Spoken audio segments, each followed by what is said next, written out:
All right. Just before Natalie died, I'd been trying to get a lawyer for a few months. That lawyer was so that I could take Natalie and her druggy friends to court for the assaults and the abuse, for the slander, for the harassment, for the stalking, for the threats against my life and the lives of my loved ones. And, well, I needed my therapist to help with that. His name was Jeff Ritter, and he was supposed to, but he never followed through. After Natalie died, he tucked tail and ran. Why? Because he should have done something sooner. He knew that he could have his license taken away because he didn't do anything about the abuse.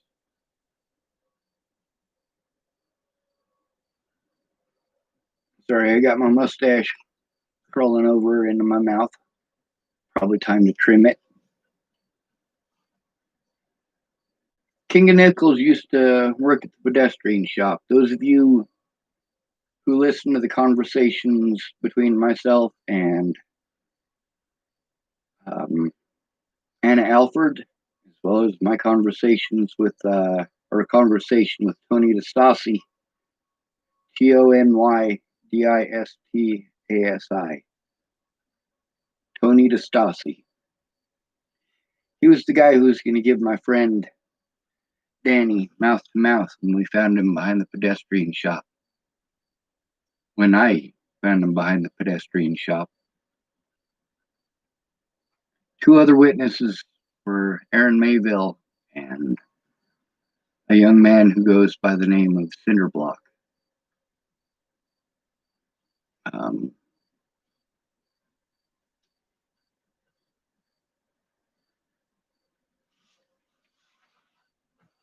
Cinderblock is dating Michelle Rodriguez's old roommate. She went by Wings back in the day. Her real name is Lindsay. Lindsay had a baby with one of those predators that I was telling you that I caught with Natalie and Alicia when they were 14. Yeah. Lindsay had a baby with Emery, who was one of those predators. The baby was stillborn. She walked around Boulder with a dead baby for 2 days.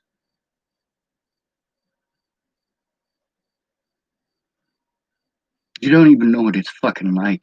You wouldn't say Black Lives Matter. Yes, they do. Natalie's life mattered too. My life mattered too. I was a human being once.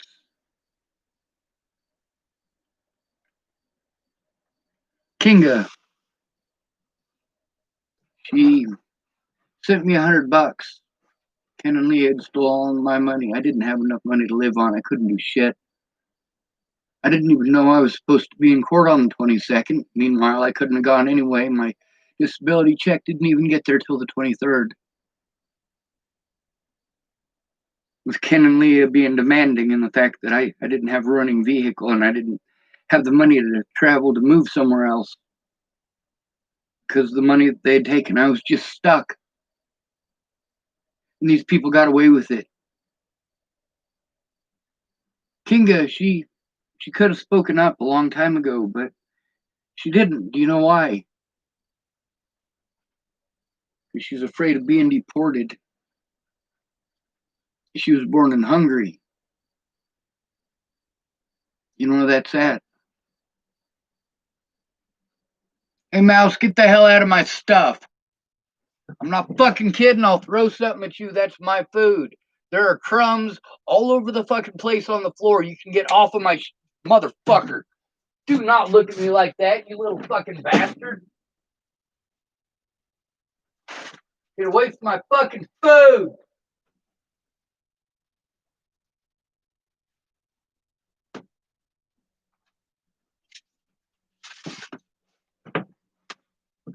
Sorry about that. I spent a bunch of money up at low income so that I could get some food, and a lot of it was perishable refrigerator stuff. But my fridge doesn't work, so I got rotten food that I threw away. I saved the rotten milk, though. If they try to tell me that that refrigerator worked, I'm gonna let them smell that fucking milk. Anyway, getting back to Kinga. Kinga was one of the people that I went to try to get help. People say, you need a therapist, you need a therapist. Shit. I was going to a fucking therapist. I've already shown on this very YouTube the actual cards. Over 20 of them from before Natalie was fucking killed. In between when I left Virginia and when Natalie was fucking killed, I had over 20 of those cards, and each one of those is an appointment card.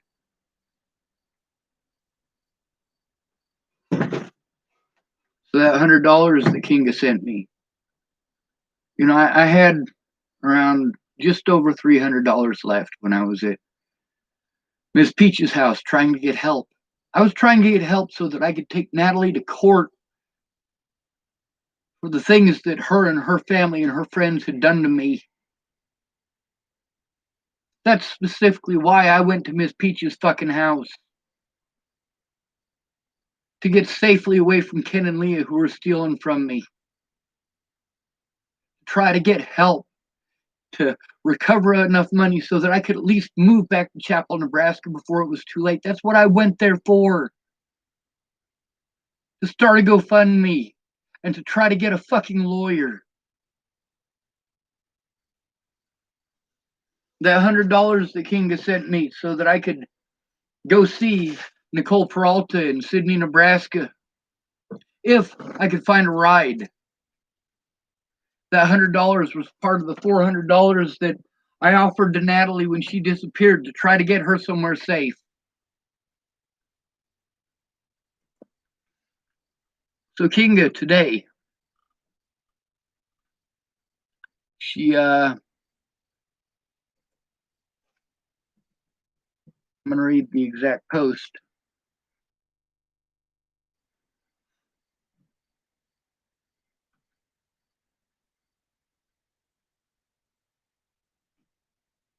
Found it from 5 hours ago. Kinga Nichols types, this happened in Arvada, Colorado last year. So that's pretty local to where I live. This is the same police department that successfully arrested the movie theater mass murderer alive. He was white, of course. Even Kinga wants to go along with this white course of action. Yeah, the movie theater mass murderer was brought in alive. So we're going to stick with that example, and we're going to forget about the dozens of people just last year who were homeless and murdered in the same fashion by these same officers. They don't tell you about the fucking homeless people, do they? If this man, Elijah McClain, who is a black man, if he had been a homeless black man, nobody would have given two fucking shits about him.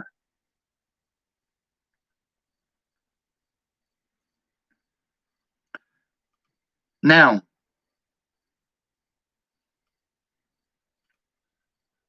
here's what I typed to her.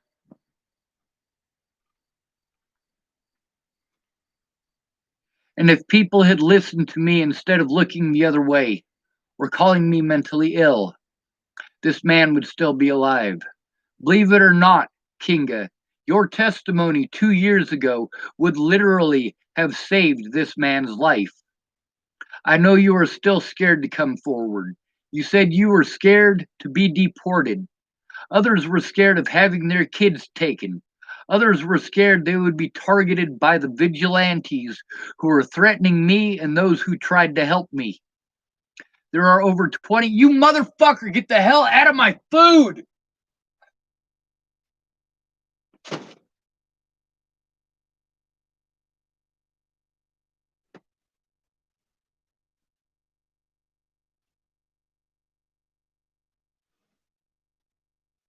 Yeah, I could have killed the mouse twice, and I didn't.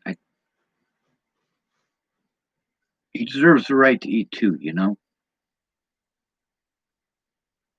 not catnip. I got some catnip that I pulled out of Stegeman's yard, but it went moldy on me before I could dry it out. Anyway, I typed to her. Others were scared of having their kids taken. Others were scared they would be targeted by the vigilantes who were threatening me and those who tried to help me. There are over 20 bodies from the last almost 3 years that would be alive if I had been heard. Bobby didn't come forward either. Neither did Tony, or Peaches, or Joanna, or Derek, or Brenda. But I saved their words and I posted them up for the world to see and hear. There are over 200 conversations with witnesses on this YouTube channel.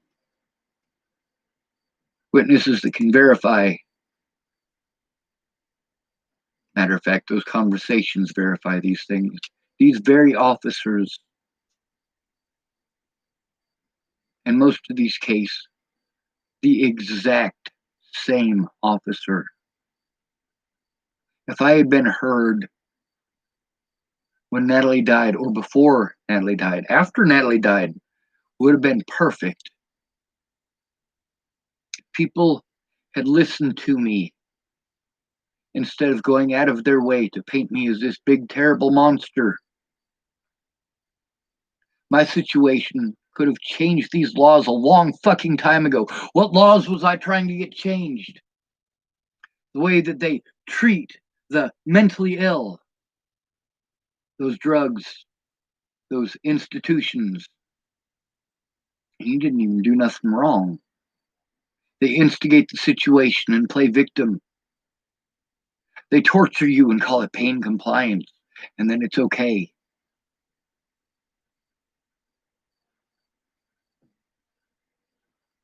And it's not just Kinga. Any one of these people having enough balls to stand up to these fucking bastards.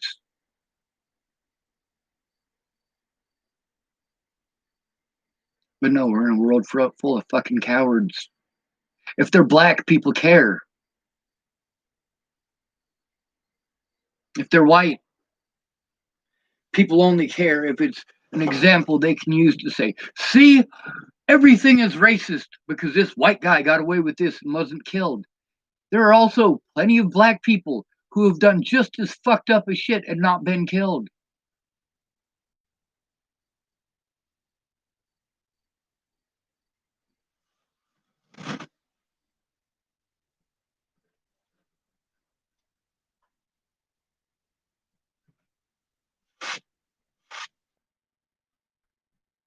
There are plenty of white people who were killed for less. Kinga's testimony 2 years ago could have changed these laws, to force police to wear body cameras, to prevent them from using medical facilities to harm their victims as well. These medical facilities do what the cops want. They don't listen to the patient. They listen to the cops, who use hospitals to justify their victimization of those they deem easiest to victimize.